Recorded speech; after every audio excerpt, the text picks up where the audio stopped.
Hello friends, Radhe Radhe, जय श्री कृष्णा। स्वागत है आप सबको मेरे यूट्यूब चैनल के लर्न में। तो फ्रेंड्स, आज का हमारा टॉपिक है ब्रह्मपुत्र नदी तंत्र, जिसे हम मैप के द्वारा देखेंगे। तो फ्रेंड्स, वीडियो को लास्ट तक बने रहेगा। अगर मेरी चैनल आपको हेल्पफुल लगे तो सब्सक्राइब जरूर से जरूर कीजिएगा। तो देखिए, चीन में एक जगह है तिब्बत। तिब्बत की मानसरोवर झील के पास एक ग्लेशियर है जिसका नाम है चेमयुंगतुम ग्लेशियर। क्या नाम है? चेमयुंगतुम ग्लेशियर। यहाँ से निकलती है हमारी ब्रह्मपुत्र नदी। यहाँ से निकलती है हमारी ब्रह्मपुत्र नदी।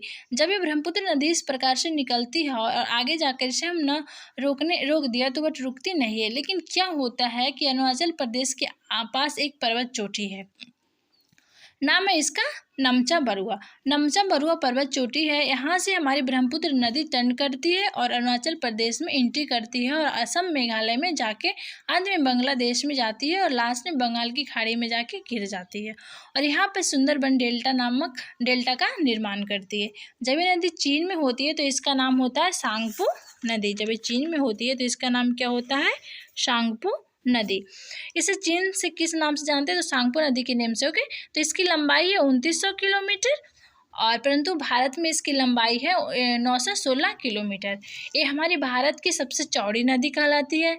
हमारी भारत की सबसे लंबी नदी कौन सी है? तो गंगा नदी। और चौड़ी नदी ब्रह्मपुत्र नदी। इसकी भारत में लंबाई है 916 किलोमीटर और टोटल लंबाई है इसकी 2900 किलोमीटर।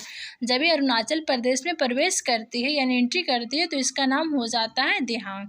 इसे अरुणाचल प्रदेश में किस नाम से जानते हैं? तो दिहांग के नाम से जानते हैं। ओके, और जब ये असम में एंट्री करती है यानी प्रवेश करती है तो इसका नाम हो जाता है ब्रह्मपुत्र नदी।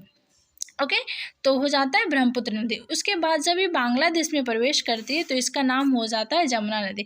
देखिए, नदी एक ही परंतु अलग अलग प्लेस में डिफरेंट नेम हो जाती है। चीन में इसे सांगपो नदी के नाम से जानते हैं, अरुणाचल प्रदेश में इसे दिहांग नदी के नाम से जानते हैं, असम में जानी जाती है तो इसी का नाम ब्रह्मपुत्र हो जाता है और बांग्लादेश में प्रवेश करती है तो इसी का नाम जमुना नदी हो जाता है। तो आई होप कि यहाँ तक आपको अच्छे से समझ आ गया होगा। तो यहाँ तक मैं मैप में थोड़ा स्पेस छोटा पड़ रहा है, इसलिए मैप को हम थोड़ा सा बड़ा करते हैं। इसकी सहायता से हम नदियों के बारे में जानेंगे। तो यहाँ तक हम पढ़ चुके हैं। अब आगे हम बात करते हैं इसकी जो सहायक नदियों की। तो देखिए, बाएं तरफ से एक नदी आकर मिलती है। बाएं तरफ से एक नदी आकर मिलती है जिसका नाम दिबांग नदी है। इसी नदी को सिकांग नदी भी कहते हैं। तो ये दिबांग सिकांग नदी जो हुई ये पहली सहायक नदी हुई इसका, जो कि हमारी मिशनी की पहाड़ियों से निकलती है। और कौन सी पहाड़ियों से निकलती है? तो मिशनी की पहाड़ियों से निकलती है और हमारी दिहांग नदी यानी ब्रह्मपुत्र नदी में जाकर मिल जाती है। इसका नाम अभी अरुणाचल प्रदेश में दिहांग है। तो इसी दिहांग नदी में हमारा दिबांग और सिकांग नदी जाकर मिल जाती है। ओके, और अगली सहायक नदी है लोहित नदी। ये भी बाईं ओर से निकलती है और कौन सी ओर से निकलती है? तो बाईं ओर से निकलती है और इसमें जाकर मिल जाती है और ये जो हमारी लोहित नदी है ब्रह्मपुत्र नदी में जाकर मिल जाती है। तो ब्रह्मपुत्र नदी की चौड़ाई बहुत अधिक हो जाती है। इसकी चौड़ाई लगभग 10 किलोमीटर तक की हो जाती है और ये हमारे जो भारत का सबसे चौड़ी नदी है और ये जो है लोहित नदी है। ये कहाँ से निकलती है? तो जियालचो ग्लेशियर से निकलती है। यहाँ से निकलती है, जियालचो ग्लेशियर से निकलती है। ये सभी आपको ध्यान में रखना है। ओके, इसी नदी पर आके जाकर एक द्वीप का निर्माण होता है जिस द्वीप को हम माजुली द्वीप के नाम से जानते हैं। कौन सा नाम से जानते हैं? तो माजुली द्वीप के नाम से जानते हैं। माजुली द्वीप विश्व का सबसे बड़ा द्वीप है। प्रश्न में कई बार पूछा जा चुका है किस नदी पर पड़ता है? तो ये ब्रह्मपुत्र नदी पर पड़ता है। इसी द्वीप पर भी लोग निवास करते हैं और माजुली द्वीप को एक जिला भी घोषित कर दिया गया है। आगे हम बात करते हैं अगली इसकी जो सहायक नदी है वो दाईं तरफ से आकर मिलती है जिसका नाम सुवनसिरी है, जो कि तिब्बत नदी से निकलती है। अगली इसकी सहायक नदी है जो कि दाहिनी तरफ से निकलती है जिसका नाम है रंगा नदी, अरुणाचल प्रदेश से निकलती है। आगे हम बात करें अगली है इसकी सहायक नदी मानस नदी और संकोच नदी, जो कि दाईं ओर से निकलती है और मानस और संकोच नदी की उद्गम स्थल जो है वो भूटान से होता है। यहाँ से कहाँ से होता है? तो भूटान से होता है। एक दाईं तरफ से नदी आकर मिलती है जो कि सिक्किम राज्य से निकलती है, सिक्किम से निकलती है जिसका नाम है तीस्ता नदी। तो ओके, तो ये सभी आपको ध्यान में रखना है। ये नदी है जमुना नदी में जाकर मिलती है क्योंकि ब्रह्मपुत्र नदी का नाम बांग्लादेश में क्या हो जाता है? तो जमुना हो जाती है। ये जो तीस्ता नदी है ये किस ग्लेशियर से निकलती है? तो ये जेमो ग्लेशियर से निकलती है। और झील की बात करें तो ये किस झील से निकलती है? तो चेलामो झील से निकलती है।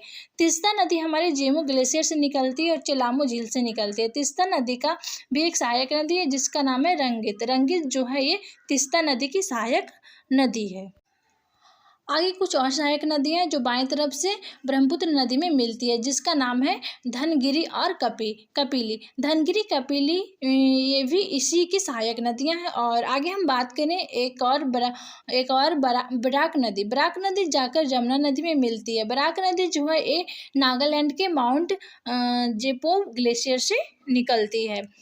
और इधर से आती है हमारी गंगा नदी। और गंगा नदी तंत्र में पढ़े होंगे कि गंगा नदी इधर से आकर मिलती है और गंगा नदी जैसे ही बांग्लादेश में प्रवेश करती है इसे हम पद्मा नदी के नाम से जानते हैं। कहाँ जानते हैं? तो बांग्लादेश में इसे हम पद्मा नदी के नाम से जानते हैं। तो ये पद्मा नदी और इधर से आकर बराक नदी मिल गई और ब्रह्मपुत्र नदी जैसे ही बांग्लादेश में आई इसका नाम क्या हो गया? तो जमुना नदी। जब ये सारी नदियाँ का संगम हो जाता है उसके बाद हमारे जो ये नदी है बन जाती है मेघना नदी।